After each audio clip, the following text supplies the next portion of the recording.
Welcome back, readers. Good to see ya. Hope you're having a lovely March.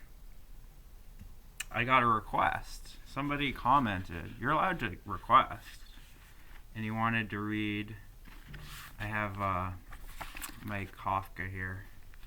He wanted me to read, I think The Giant Mole, or The Village Schoolmaster, and also Blumfeld, An Elderly Bachelor. Which it just delights me that somebody wants me to read Blumfeld, An Elderly Bachelor, so I'm going to do that. My plan was to wait till Easter and then read this Bible, or this one. This one's more fun. This is one of my God stars, Genesis Peorage. So I'll probably do that on the 20th. But I got a request, and I play all the hits. Magic 106 Point Kevin, continuous soft rock. So here's Blumfeld for whoever that is. Because there doesn't exist any reading of things like this. You can't even get it at bookstores. But there certainly isn't good audiobooks for most of these things. And Kafka is one of my favorite writers. So kind of DIY ethic, right? If it doesn't exist and you want it to, make it. This is Blumfeld, An Elderly Bachelor. I haven't read this in a while. I haven't read this out loud ever. I do find there's a difference between reading things out loud. So here goes, Blumfeld. One evening, Blumfeld, an elderly bachelor, was climbing up to his apartment, a laborious undertaking, for he lived on the 6th floor. While climbing up, he thought, as he had so often recently, how unpleasant this utterly lonely life was. To reach his empty rooms, he had to climb these 6 floors almost in secret.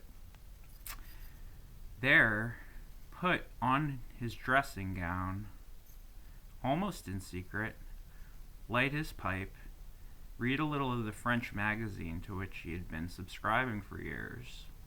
At the same time, sip a homemade kirsch. And finally, after half an hour, go to bed, but not before having completely rearranged his bedclothes, which the unteachable charwoman would insist on arranging in her own way. Some companion, someone to witness these activities, would have been very welcome to Blumfeld. He had already been wondering whether he shouldn't acquire a little dog. These animals are gay and above all grateful and loyal. One of Blumfeld's colleagues has a dog of this kind of this dog. I wanted to get a chihuahua, like a long-haired chihuahua. Maybe someday I'll get a kind little dog. Acquire a dog of this kind, right? One of Blumfeld's colleagues has a dog of this kind. It follows no one but its master, and when it hasn't seen him for a few moments, it greets him at once with loud barkings, by which it is evidently trying to express its joy once more at finding the extraordinary benefactor, its master. True, a dog also has its drawbacks. However well kept it may be, it is bound to dirty the room. This cannot be avoided. One cannot give it a hot bath each time before letting it into the room. Besides, its health couldn't stand that. Blumfeld, on the other hand, can't stand dirt in his room. To him, cleanliness is essential, and several times a week he is obliged to have words with his charwoman, who is unfortunately not very painstaking in this respect. Since she is hard of hearing, he usually drags her by the arm to those spots in the room which he finds lacking in cleanliness. By this strict discipline, he has achieved in his room a neatness more or less commensurate with his wishes. By acquiring a dog, however, he would be almost deliberately introducing into his room the dirt which hitherto he'd been careful to avoid. Fleas. The dog's constant companion would appear. And once fleas were there, it would not be long before Blumfeld would be abandoning his comfortable room to the dog and looking after another one. Uncleanliness, however, is but one of the drawbacks of dogs. Dogs also fall ill, and no one really understands dogs' diseases. Then the animal sits in a corner and limps about. Whimpers, coughs, chokes from some pain. One wraps it in a rug, whistles a little melody, offers it milk. In short, one nurses it in hope that this, as indeed is possible, is a passing sickness, while it may be serious, disgusting, and contagious disease. Even if the dog remains healthy, one day it will grow old. One won't have the heart to get rid of a faithful animal in time. And then comes the moment when one's own age peers out at one from the dog's oozing eyes. Then one has to cope with the half-blind, weak-lunged animal, all but immobile with fat, and in this way pay dearly for the pleasures the dog once had given. Much as Blumfeld would like to have a dog at this moment, he would rather go on climbing the stairs alone for another 30 years than be burdened later on by such an old dog, which, sighing louder than he, would drag itself up step by step. So Blumfeld will remain alone. After all, he really feels none of the old maid's longings to have around her some submissive living creature that she can protect, lavish her affection upon, and continue to serve, for which purpose a cat, a canary, even a goldfish would suffice. Or if this cannot be, rest content with flowers on the windowsill. Blumfeld only wants a companion, an animal to which he does not have to pay much attention, which doesn't mind an occasional kick, which even in an emergency can spend a night on the streets, which nevertheless, when Blumfeld feels like it, is promptly at his disposal, with barking, jumping, licking of his hands. This is what Blumfeld wants. But since, as he realizes, it cannot be had without serious drawbacks, he renounces it. And yet, in accordance with his thoroughgoing disposition, the idea from time to time, this evening, for instance, occurs to him again. While taking the key from his pocket outside the room, he is startled by the sound coming from within. A peculiar rattling around, very lively but very regular. Since Blumfeld had just been thinking of dogs, it reminds him of the sounds produced by paws pattering one after another on the floor. But paws don't rattle, so it can't be paws. He quickly unlocks the door and switches on the light. Pause, Kafka. That will be a thing that mindless people who don't read books will say. They will say pause. It will be a... This is for my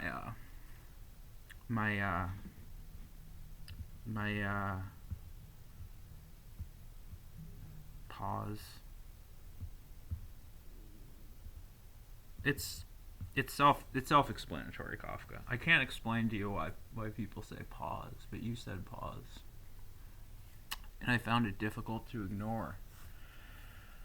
But now, regret interrupting my reading to say pause. I regret pausing to do it. He's not prepared for what he sees. He quickly unlocks the door and switches on the light. He's not prepared for what he sees, for this is magic. 2 white and small celluloid balls with blue stripes jumping up and down by side on the parquet. When one of them touches the floor, the other is in the air. A game they continue ceaselessly to play. At school one day, Blumfeld had seen some little pellets jumping about like this during a well-known electrical experiment, but these are comparatively large balls jumping freely about in the room, and no electrical equipment is being made. Blumfeld bends down then to get a good look at them. They are undoubtedly ordinary balls, but they probably contain several smaller balls, and it is these that produce the rattling sound. Blumfeld gropes in the air to find out whether they are hanging from some threads. No, they are moving entirely on their own. A pity Blumfeld isn't a small child 2 balls like these would have been a happy surprise for him. Amy. Where is now? The whole thing gives him a rather unpleasant feeling. It is not quite pointless, after all, to live in secret as an unnoticed bachelor. Now someone, no matter who, has penetrated the secret and sent him to these 2 strange balls. I have to put away my phone. It's very distracting. I apologize for the pause tangent. This is a longer story. This is why I read the short story. He has so many fragments of stories. Why don't I read those? Somebody requested this. Somebody requested Blumfeld and Elderly Bachelor. I'm doing great, guys. I look incredible. You're lucky to be here. This is a treat for both of us. He tries to catch one before they retreat before him, thus luring him on to follow them through the room. It's really too silly, he thinks, running after balls like this. He stands still and realizes that the moment he abandons the pursuit, they too remain on the same spot. I will try to catch them all the same, he thinks again, and hurries toward them. They immediately run away, but Blumfeld, his legs apart, forces them into the corner of a room. And there, in front of the trunk, he manages to catch one ball. It's a small, cool ball, and it turns in his hand, clearly anxious to slip away. The other ball, too, as aware of its comrade's distress, jumps higher than before, extending the leaps until it touches Blumfeld's hand. It beats against his hand, beats in ever faster leaps, alters its angle of attack, then powerless against the hand which encloses the ball so completely, springs even higher, and is probably trying to reach Blumfeld's face. Pause. Balls reaching your face, Blumfeld. Blumfeld could catch this ball, too, and lock them both up somewhere. But at the moment it strikes him as too humiliating to take such measures against 2 little balls. Besides, Kafka has so much fun, guys. Kafka is the best. He's so good at playing. Besides, it's fun owning these balls. And soon enough they'll grow tired, roll under the cupboard, and be quiet. Despite this deliberation, however, Blumfeld, near to anger, flings the ball on the ground. And it is a miracle that in doing so, the delicate, all but transparent celluloid cover doesn't break. Without hesitation, the 2 balls resume their former low, well-coordinated jumps.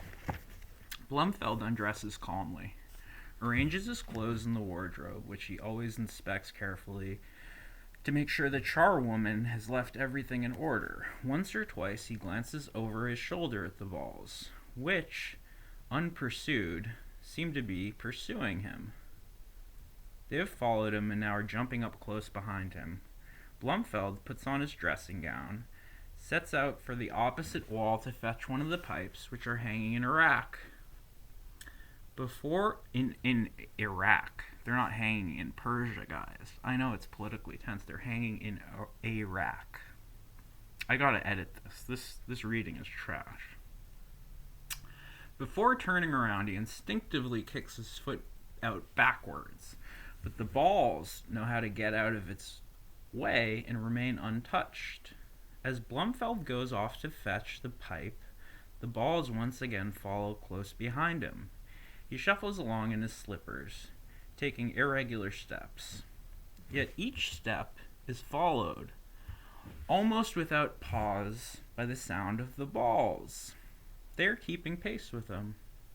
To see how the balls manage to do this, Blumfeld turns around suddenly, but hardly has he turned around when the balls describe a semicircle and are already behind him again. This they repeat every time he turns. Like submissive companions, they avoid appearing in front of Blumfeld. Up to the present, they have evidently dared to do so only in order to introduce themselves. However, it seems they have actually entered into his service. Hitherto, when faced with situations he couldn't master, Blumfeld had always chosen to behave as he hadn't noticed anything. It had often helped, and usually improved the situation. This, then, is what he does now. He takes up a position in front of the pipe rack and, puffing out his lips, chooses a pipe, fills it with a particular air from the tobacco pouch close at hand, and allows the balls to continue their jumping behind him. But he hesitates to approach the table, for to hear the sound of the jumps coinciding with that of his own steps almost hurts him. So, there he stands. While taking an unnecessarily long time to fill his pipe, he measures the distance separating him from the table. At last, however, he overcomes his faint-heartedness and covers the distance with such stamping of feet that he cannot hear the balls. But the moment he is seated, he can hear them jumping up and down behind his chair as distinctly as ever. Above the table, within reach, a shelf is nailed to the wall, on which stands the bottle of Kirsch surrounded by little glasses. Beside it, in a pile, lie several copies of the French magazine. This very day, the latest issue has arrived, and Blumfeld takes it down. He quite forgets the Kirsch. He even has that feeling that today he is proceeding with his unusual activities only to console himself, for he feels no genuine desire to read. You and me both, Blumfeld. Contrary to his usual habit of carefully turning one page after another, he opens the magazine at random, and there finds a large photograph. He forces himself to examine it in detail. It shows a meeting between the Tsar of Russia and the President of France. This takes place on a ship. All about as far as can be seen are many other ships, the smoke from their funnels vanishing in the bright sky. Both Tsar and President have rushed toward each other with long strides and are clasping one another by the hand. Behind the Tsar, as well as behind the President, stand two men. By comparison with the gay faces of the Tsar and the President, the faces of the attendants are very solemn. The eyes of each group focused on their master. Lower down, the scene evidently takes place on top of the deck, on the top deck. Lower down, the scene evidently takes place on the top deck. Stand long lines of saluting sailors cut off by the margin. Gradually, Blumfeld contemplates the picture with more interest, then holds it a little further away and looks at it with blinking eyes. He always had a taste for such imposing scenes. The way the chief personages clasp at each other's hands so naturally, so cordially and lightheartedly, this he finds lifelike, and it's just appropriate the attendants, high-ranking gentlemen, of course, with their names portrayed beneath, express in their bearing of solemnity of the historical moment, and instead, helping himself to everything he needs, Blumfeld sits there tense, staring at a bowl of his still unlit pipe. He's lying in wait. Suddenly, quite unexpectedly, the numbness leaves him with a jerk. He turns around in his chair, but the balls, equally alert, or perhaps automatically following the law governing them, also change their position the moment Blumfeld turns and hide behind his back. Blumfeld now sits with his back to the table, cold pipe in hand, and now the balls jump under the table, and since there's a rug there, they're less audible. There's great advantage. Only faint, hollow noises can be heard. One has to pay attention to catch their sound. Blumfeld, however, does not pay great attention, and he hears them distinctly, but this is so only for a moment. In a little while, he probably won't hear them anymore. The fact that they cannot make themselves audible on the rug strikes Blumfeld as a great weakness on the part of the balls. What one has to do is lay one, or even better, two rugs under them, and they are all but powerless, admittedly only for a limited time, and besides, their very existence wields a certain power. Right now, Blumfeld could have made good use of a dog. A wild animal would have soon dealt with these balls. He imagines this dog trying to catch them with its paws, chasing them from their positions, hunting them all over the room, and finally getting a hold of them between its teeth. It's quite possible that before long Blumfeld will acquire a dog. For the moment, however, the balls have no one to fear but Blumfeld. and he has no desire to destroy them just now. Perhaps he lacks the necessary determination. He comes home in the evening tired from work. Just when he is in need of some rest, he's faced with a surprise. Only now does he realize how tired he really is. No doubt he will destroy the balls, and that in the near future, but not just yet, probably not until tomorrow. If one looks at the whole thing with an unprejudiced eye, the balls behave modestly enough. From time to time, for instance, they could jump together. They could jump into the foreground, show themselves, and then they could return against their positions, or they could jump higher so as to beat the tabletop in order to compensate for the muffling effect of the rug. But this they don't do. They don't want to irritate Blumfeld unduly. They are evidently confining themselves to what is absolutely necessary. Even this measured necessity, however, is quite sufficient to spoil Blumfeld's rest at the table. He's been sitting there for only a few minutes, and is considering going to bed. One of his motives for this is he can't smoke here, for he left the matches on the bedside table. Thus, he would have to fetch these matches, but once having reached the bedside table, he might as well stay there and lie down. For this he has an ulterior motive. He thinks that the balls, with their mania for keeping behind him, will jump onto the bed, and that there, in lying down, on purpose or not, he will squash them. The objection, what would then remain of the balls could still go on jumping, he dismisses. Even the unusual must have its limits. Complete balls jump anyway, even if not incessantly, but fragments of balls never jump, and consequently will not jump in this case either. Up, he shouts, having grown almost reckless from this reflection, and the balls still behind him. He stamps off to bed. His hope seems to be confirmed, for when he purposely takes up a position quite near the bed, one ball promptly springs onto it. Then, however, the unexpected occurs. The other ball disappears under the bed. The possibility that the balls could jump under the bed, as well as had not occurred to Blumfeld. The possibility that the balls could jump under the bed as well had not occurred to Blumfeld. He's outraged about the one ball. The ball fulfills its duty, perhaps better than the ball on the bed. Okay, so he's outraged at the one that goes under the bed.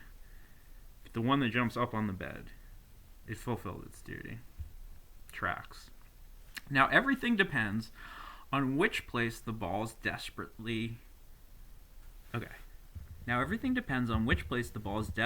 decide to choose. Blumfeld does not believe that they can work separately for any length of time. And sure enough, a moment later, the ball on the floor also jumps on the bed. Now I've got them, thinks Blumfeld, hot with joy, his tears dressing gown from his body to throw himself onto the bed. Now I've got them, thinks Blumfeld, hot with joy, and his tears dressing gown from his body to throw himself onto the bed.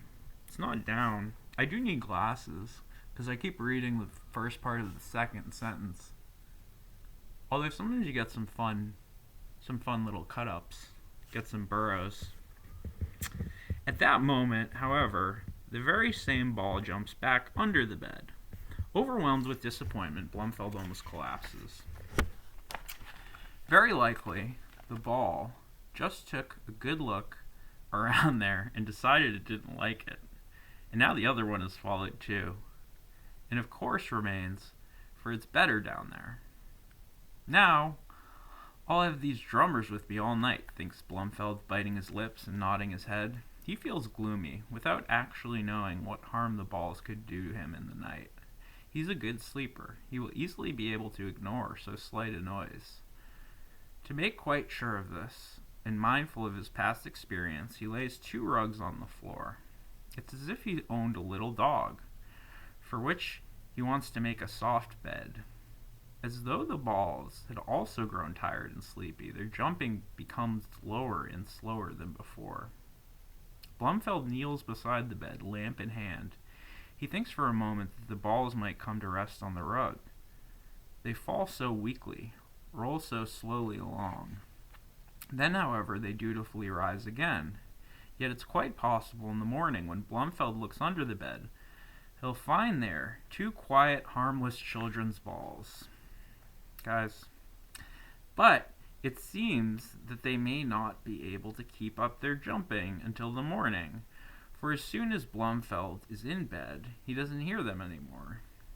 He strains his ears, leans out of bed to listen, not a sound.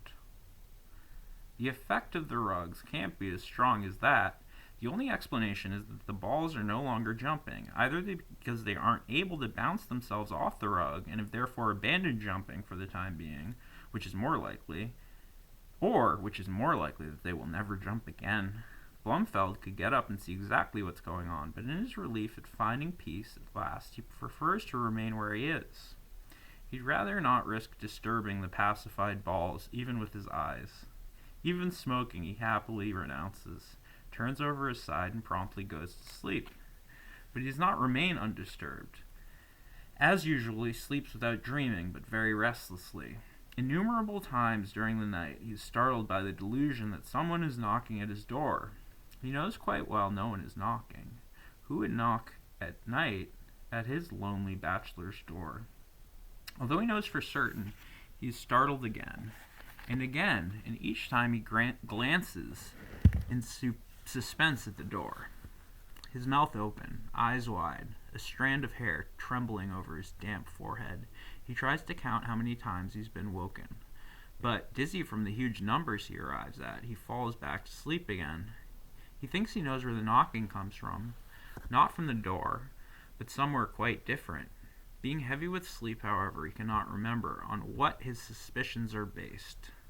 All he knows is that innumerable tiny unpleasant sounds accumulate before producing the great strong knocking. He would happily suffer all the unpleasantness of all the small sounds if he could be spared the actual knocking. But for some reason it's too late. He cannot interfere. The moment is past. He cannot even speak. His mouth opens, but all that comes out is a silent yawn. And furious at this, he thrusts his face into the pillows. Thus the night passes. In the morning, he's awakened by the charwoman's knocking. With a sigh of relief, he welcomes the gentle tap of the door, whose inaudibility has in the past always been one of his sources of complaint. He is about to shout, "Come in," when he hears another lively, faint yet all but belligerent knocking. It's the balls under the bed. Have they woken up? Have they, unlike him, gathered new strength overnight? "Just a moment," shouts Blumfeld to the charwoman, jumps out of bed, and taking great care to keep the balls behind him, throws himself on the floor, his back still toward them. Then, twisting his head over his shoulder, he glances at the balls. Nearly lets out a curse, like children pushing away blankets that annoy them at night. The balls have apparently spent all night pushing the rugs, with tiny twitching movements, so far away from under the bed that they are now once more on the parquet, where they can continue making their noise. "Back onto the rug," says Blumfeld with an angry face. And only when the balls, thanks to the rugs, have become quiet again, does he call in the charwoman, while she, a fat, dull-witted, stiff-backed woman, is laying breakfast on the table and doing the few necessary chores. Blumfeld still stands motionless in his dressing gown by his bed, so as to keep the balls in their place. With his eyes, he follows the charwoman to see whether she notices anything. This, since she is hard of hearing, is very unlikely, and the fact that Blumfeld thinks he sees the charwoman stopping here and there, holding on to some furniture, listening with raised eyebrows, he puts down his overwrought condition caused by a bad night's sleep. "I need to get a chair. I should get like an office chair, guys, and a desk. Wouldn't that be sweet? Then my legs wouldn't fall asleep and I wouldn't have to move around." Alright, next time, chair or surface. It's hard to record these off the floor, guys. I don't have furniture. We're talking about furniture. Synchronicities, guys. Is it odd or is it God? What if all these balls and furniture? Okay. I crossed my legs the other way, so now the left one can fall asleep. Hopefully. Oh shit! This is 10 pages. Blumfeld. Christ, Blumfeld. You're 25 pages? Okay, I might have to do this in 2 parts. How long have I been recording? I don't record in the app anymore, but this is a half hour. Okay, I'll finish this paragraph, and then I'll read the rest of Blumfeld, the Elderly Bachelor. This is a fun story. Thanks for the request, stranger. Okay. He puts down his overwrought condition caused by a bad night's sleep. It would relieve him if he could persuade the charwoman to speed up her work, but if anything she does is slower than usual. If anything, she's slower than usual. It's fucking charwoman, dude. She loads herself laboriously with Blumfeld's clothes and shuffles out with them into the corridor. Stays away a long time, and the din she makes, beating the clothes, echoes in his ears with slow, monotonous thuds. All during this time, Blumfeld has to remain on the bed. Cannot move for fear of drawing the balls behind him. Has to let the coffee, which he likes to drink as hot as possible, get cold, and can do nothing but stare at the drawn blinds behind him, which the day is dimly dawning. At last, the charwoman is finished, bids him good morning, and is about to leave. Before she actually goes, she hesitates by the door, moves her lips a little, and takes a long look at Blumfeld. Blumfeld is about to remonstrate when she last departs.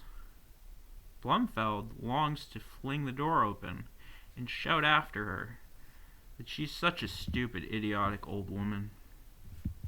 However, when he reflects on what he actually has against her, he can only think of the paradox of her having clearly noticed nothing, and yet trying to give the impression that she has. How confused his thoughts have become, and all on account of a bad night. Some explanation for his poor sleep he finds in the fact that last night he deviated from his usual habits by not smoking or drinking any schnapps. When for once I don't smoke or drink schnapps, this is the result of his reflections. I sleep badly. That's fun. That's fun. That's a fun half of a story, guys. Blumfeld, he's not smoking, he's not drinking, and he can't fucking sleep. This charwoman causing all sorts of ruckus, just balls all over the place. I gotta get a surface, I gotta get a chair, and I gotta plug my computer in because it's about to die. But I hope you've enjoyed the first half of Blumfeld and Elderly Bachelor. It's a great choice, whoever that guy was that requested this. Thanks. I'll read the giant mult too. See, there's all these short ones. I figured I'd read the short ones first. But I don't know. We'll figure it out. We'll figure it out, guys. Have a lovely Saturday, readers.